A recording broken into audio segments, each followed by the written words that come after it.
Meu nome é Ruiter Sansão, faço parte da Defesa Civil do município de Campina Grande, estado da Paraíba. Agradeço o convite para participar desse seminário de boas práticas de proteção e defesa civil no país, através do projeto Elos, e trazendo a vocês uma temática da comunicação, o trabalho de comunicação dentro da defesa civil desta feita do município de Campina Grande. Trago para vocês alguns dados que julgo importantes, em razão da semelhança de municípios de médio porte, semelhantes ao nosso, dizendo a vocês que Campina Grande faz parte de uma região metropolitana que envolve mais 19 municípios, e na nossa estrutura de sistema de defesa civil, nós podemos contar com vários órgãos de segurança, órgãos da administração interna, órgãos do município, do governo do estado e também do governo federal. O tema, como eu já citei, é muito relevante, muito importante em se tratando de defesa civil, que diz respeito à comunicação. Comunicação, informação verdadeira, informação interna, informação externa, essa comunicação que em tempos de notícias falsas, em tempos de desinformação, tem sido mais um fator no qual o sistema de defesa civil tem procurado desempenhar maiores acompanhamentos, maiores checagens e informações. Então, a nossa comunicação interna, ela não difere de municípios semelhantes. Lógico que municípios de grande porte, Belo Horizonte, São Paulo, Campinas, Porto Alegre, Curitiba, eles terão uma metodologia, uma estratégia de comunicação que pode diferenciar da nossa ou não. Então, esse tema, comunicação, informação, é de muita relevância para o sistema de defesa civil. Em termos de comunicação interna, nós temos dois caminhos. A comunicação interna entre as equipes da Defesa Civil, a equipe direta da coordenadoria, e também nós temos a comunicação interna entre órgãos. Com relação à comunicação interna, nós procuramos aprimorar, atualizar de maneira permanente o contato com os órgãos, com as autoridades do sistema de defesa civil.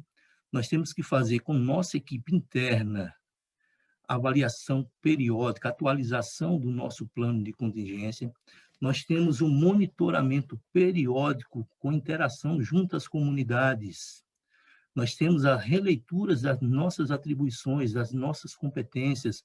Nós temos, junto com a equipe da Defesa Civil, desde o plantonista lá do 199, até o motorista, passando pelos agentes de avaliação de riscos ou ameaças, nós temos as visitas aos órgãos que compõem o Sistema Municipal de Defesa Civil, sempre fortalecendo essas parcerias, fortalecendo essas ações, para que o seu objetivo principal, que é a redução de risco de desastres, através do ataque às ameaças, às exposições, às vulnerabilidades.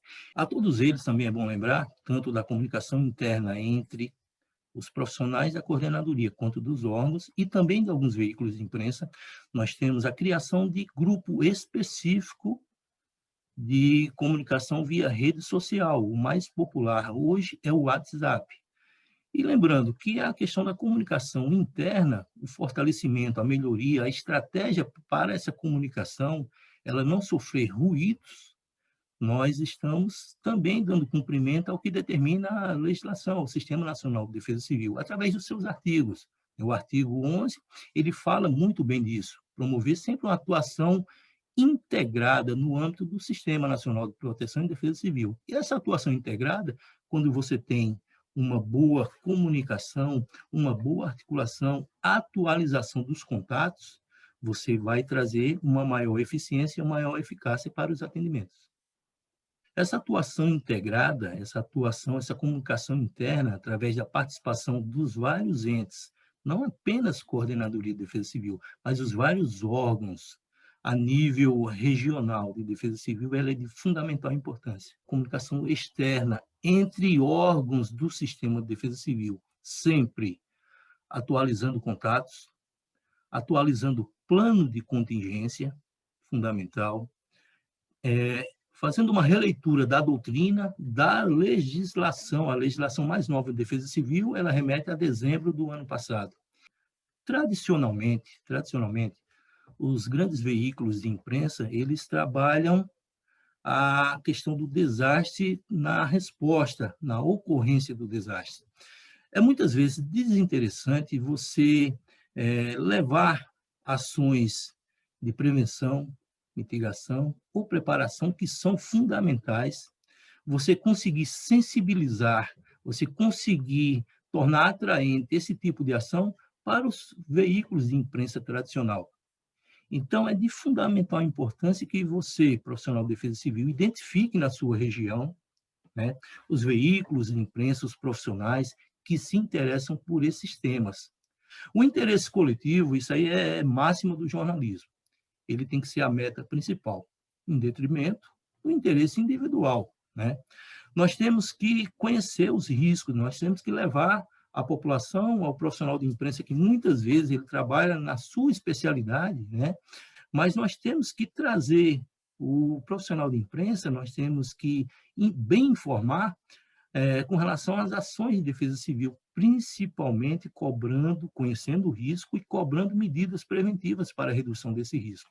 Uma vez que você identifica o veículo de comunicação, qual o tipo de comunicação que chega até aquela população? Se for uma população da zona rural, qual o veículo que ela se utiliza para se informar? Rádio, TV, internet? Se for uma população jovem, qual o veículo que ela se utiliza hoje para bem se informar?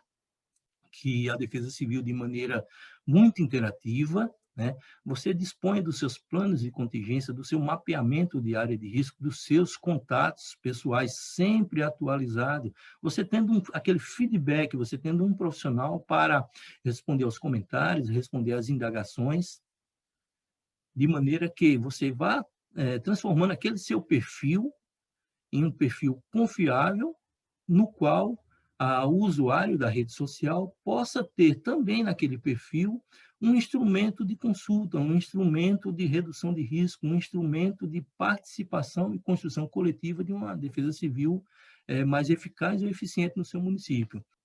Na maior brevidade possível, responder os comentários, responder as indagações, treinar, capacitar servidores da Defesa Civil para bem responder, bem encaminhar, atualizar os seus contatos, você definir claramente quais atribuições e quais as responsabilidades de cada órgão. Ainda na comunicação externa, nós temos aquela comunicação junto à comunidade, né? Essa é aquele trabalho de formiguinha que é muito bem realizado pelo agente comunitário de saúde há muitos anos.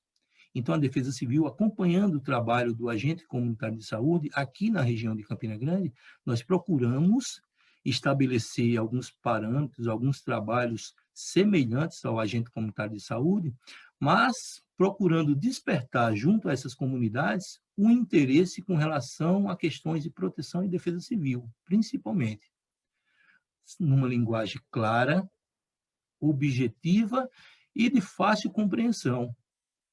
O trabalho de comunicação externa, há muito tempo, ele era realizado em Campina Grande apenas com panfletagem. Essa panfletagem que é muito bem realizada na região de Jaboatão dos Guararapes, a região de Recife, trabalha muito bem isso também, você levando aquela panfletagem e naquele folhetim que você distribuía nas comunidades, estava número das autoridades, telefones de emergência, suas atribuições e competências. Muitas vezes eram distribuídos calendários adesivos para colocar numa estrutura tipo geladeira, tipo nas portas, para que a população, naquele contato direto, naquela informação repassada por um agente público, soubesse no momento de demanda, no momento de necessidade, a quem recorrer. A interação da Defesa Civil junto à população durante o monitoramento dessas áreas. O monitoramento é o trabalho primordial da Defesa Civil, nós consideramos assim. É aquele trabalho diário, aquele trabalho de formiguinha. Você está lá observando a dinâmica da comunidade, a dinâmica daquela área vulnerável, aquela área de risco.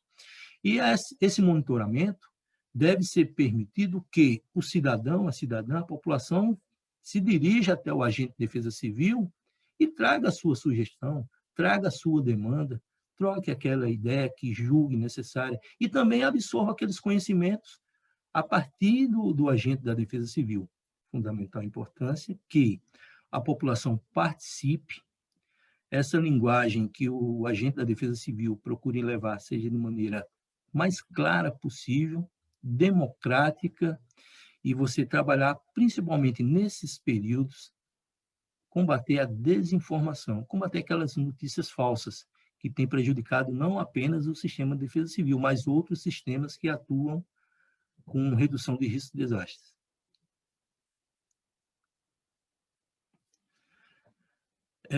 E para finalizar nossa apresentação, repito, muito importante em relação da comunicação, vem aqui já um toque para os colegas de outras regiões com relação ao risco de apagão nas comunicações.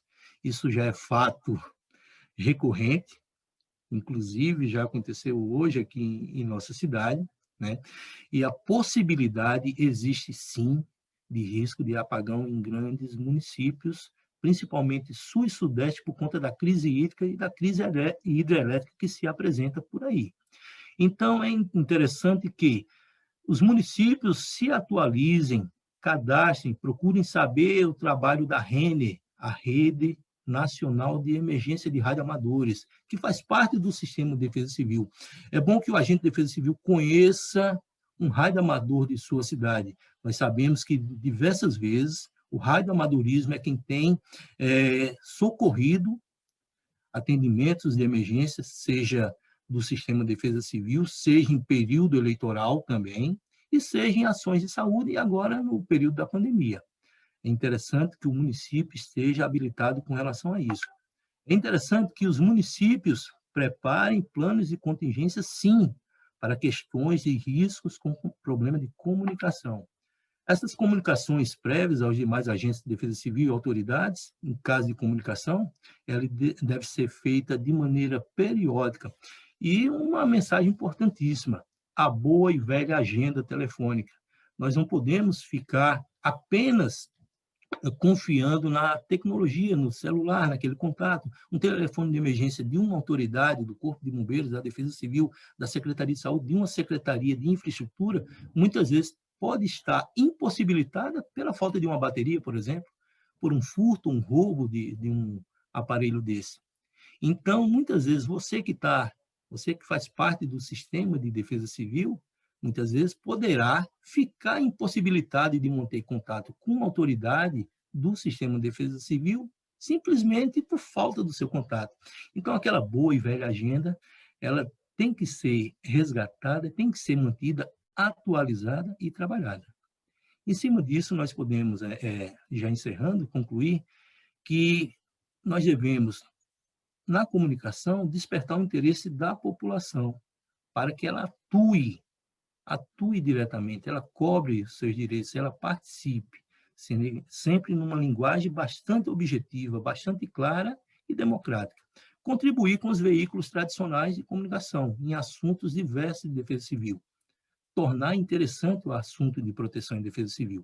Integrar cada vez mais os órgãos públicos e privados na temática da proteção e defesa civil. Sensibilizar gestores, é muito difícil você sensibilizar um prefeito, uma prefeita, para que fortaleça ações de defesa civil, mas é de fundamental importância combater diretamente, incansavelmente, a desinformação crescente que tem tomado conta do nosso país, essas fake news que têm intensificado os diferentes dos meios de comunicação, com impacto principalmente naquelas comunidades carentes, aquelas comunidades que não têm uma informação de qualidade. E acredito em qualquer notícia falsa que cai, por exemplo, na sua rede social. As nossas referências com relação à comunicação, ela está muito clara, tanto na legislação, na 12.608, quanto no decreto de dezembro, né, que regulamenta o Sistema Nacional de Defesa Civil e suas ações. Fica aqui o nosso agradecimento à equipe do Projeto Elos, é um tema imenso, né, de muita importância, que diz respeito à comunicação de desastre, à comunicação junto à população, e a Defesa Civil de Campina Grande agradece imensamente e acha uma honra, considera uma grande honra ter sido convidada para falar um pouco das nossas ações aqui.